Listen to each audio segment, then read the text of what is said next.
Assalamualaikum warahmatullahi wabarakatuh. Jumpa lagi bareng saya Ukung TV. Baik teman-teman, siang ini saya ingin berbagi pengalaman ya. Pengalaman bagaimana cara agar pohon durian kita atau batang utama ya, batang utama durian kita ini aman dari penggerek dan kanker batang. Dan ini pengalaman saya.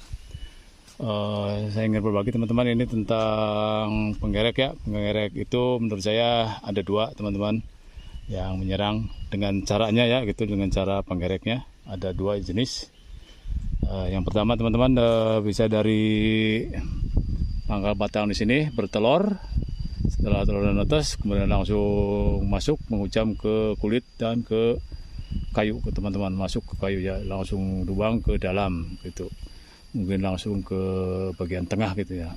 Nah itu untuk penggerek yang dari telur dulu ini, dari telur dulu nempel seperti di sini nempel, dan biasanya telurnya itu berjejer ada 3 ya, 1, 2, 3 seperti itu telur penggereknya yang bisa menyerang langsung ke kulit dan ke kayu. Kemudian ada lagi seperti penggerek yang menyerang dari bekas pruningan teman-teman. Nah ini dulu saya sisakan segini ya, ini paling 1,5 cm saya sisakan. Dan saya masih ingat pruningan ini, potong cabang ini dulu pas mau masuk musim penghujan ya, atau awal musim penghujan. Nah kan terus hujan terus ini, jadi kulitnya ini busuk, kemudian disusul penggerek. Nah penggerek yang ini masuknya dari kulit yang bekas peruningan ini yang busuk, nah terus nempel ke sini. Dan ini sudah saya kupas teman-teman, ini dulu basah ke sini. Nah ini adalah penggerek yang kedua yang masuknya nyerangnya lewat bekas peruningan. Jadi saran saya kalau mau pruning itu teman-teman, amannya itu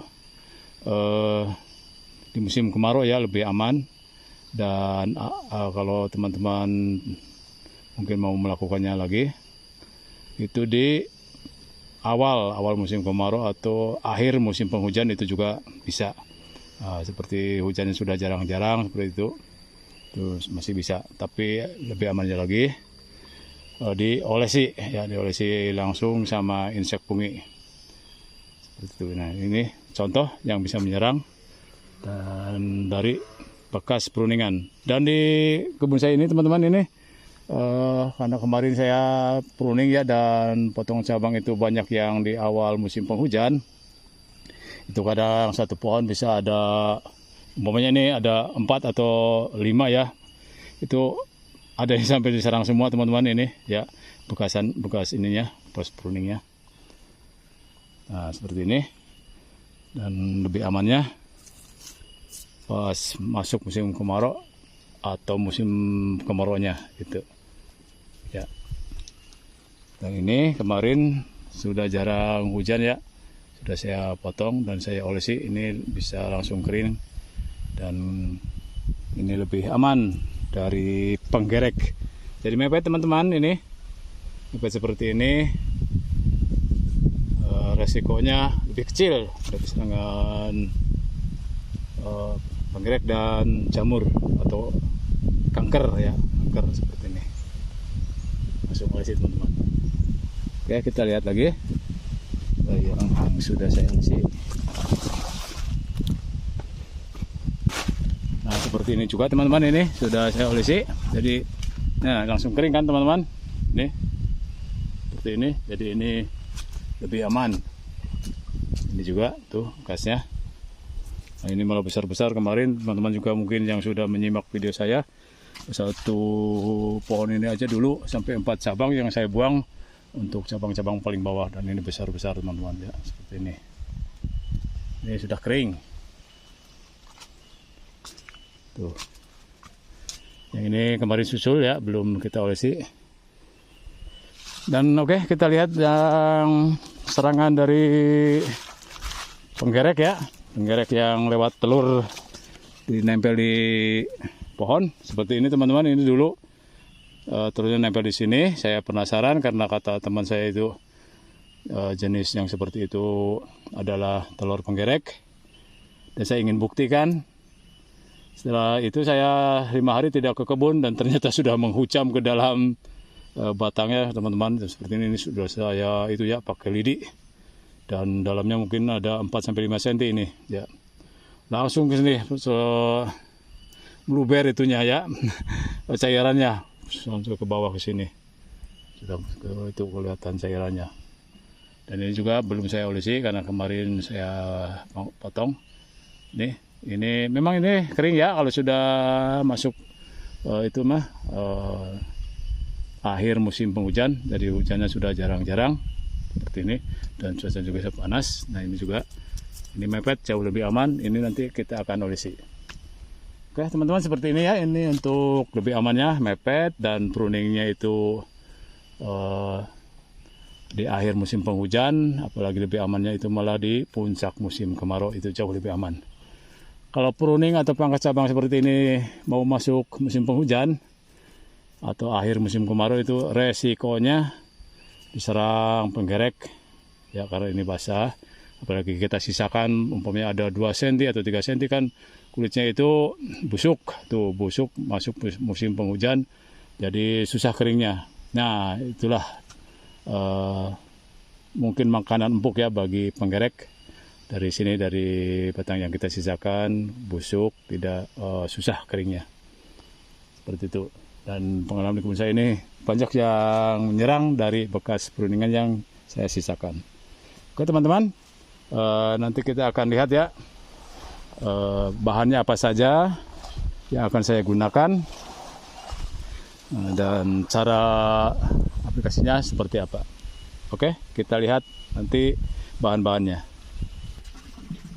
Ya teman-teman, bahannya adalah ini adalah kapur gamping ya, kapur gamping yang masih mengkristal kayak masih batu ya, belum hancur seperti ini. Kemudian ini ember dan air secukupnya teman-teman ya. Kita mau nyeduh ini berapa bungkus gitu, airnya secukupnya.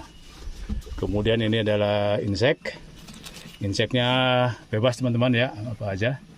Dan kalau teman-teman punya fungisida bisa dicampur dengan fungisida, bebas fungisidanya. Dan ini juga kuas, nanti akan kita kuas pakai ini. Nah kemarin kan ini teman-teman, ini hati-hati ya kalau mau pakai kapur gamping seperti ini. Jadi kalau mau pakai teman-teman nyeduhnya 2-3 hari ya sebelum kita aplikasikan, karena ini kan kalau dadakan gitu ya, panas teman-teman, ini panas ya, jadi jangan langsung diaplikasikan. Kita nunggu ini dingin dulu ya, nunggu dingin setelah 2 atau 3 hari minimal itu ya, minimal baru kita bisa aplikasikan. Dan ini kita inseknya kita pakai piling aja ya teman ya, tidak ditakar ya, pakai piling aja. Oke, seperti itu. Dan ini mungkin airnya setelah di itu ya, pakai campuran kapur gamping. Ini 1,5 liter mungkin ada ini isinya. Oke, kita cek dulu. Ini dulu saya kapur gampingnya 3 bungkus teman-teman, 3 bungkus ini. Ya, 3 bungkus ini. Airnya sekitar 1,5 liter. Dan ini bisa mendidih. Hati-hati teman-teman ya. Nah ini kita kocok dulu biar inseknya tercampur seperti ini. Dan ini pengalaman saya aman teman-teman, ini saya sudah sering melakukannya ya pakai ini. Tapi kalau pakai cat tembok mah saya tidak menyarankan teman-teman ya, pakai cat tembok mah. Tapi kalau pakai kapur gamping aman, ini aman, tidak panas ya, asalkan kita nyeduhnya jangan dadakan untuk aplikasinya ya, minimal 2-3 hari baru kita gunakan seperti ini. Ini kekentalannya bisa teman-teman sesuaikan ya, seperti apa gitu. Oke teman-teman, nanti kita akan oleskan seperti apa caranya, yuk ikuti. Oke teman-teman, ini pohon durian bawor ya, ini belum saya olesi dan akan saya olesi Bagaimana caranya? Seperti ini teman-teman.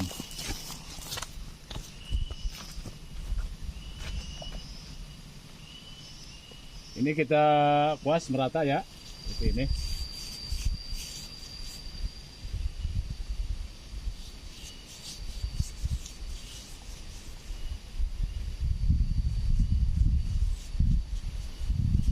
Nah ini dulu bekas pruningan yang mepet dan bisa langsung menutup.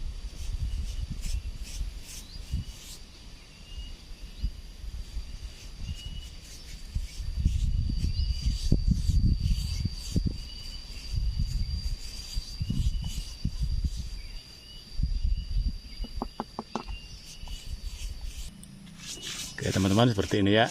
Nah ini dulu bekasnya ya, bekas pruningan.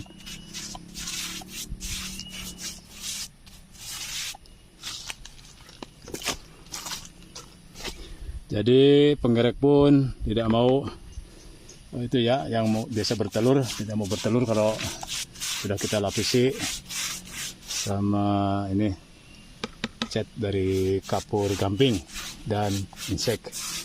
Dan ini bagusnya lumut seperti ini bersihkan dulu teman-teman ya, biar lebih rapi.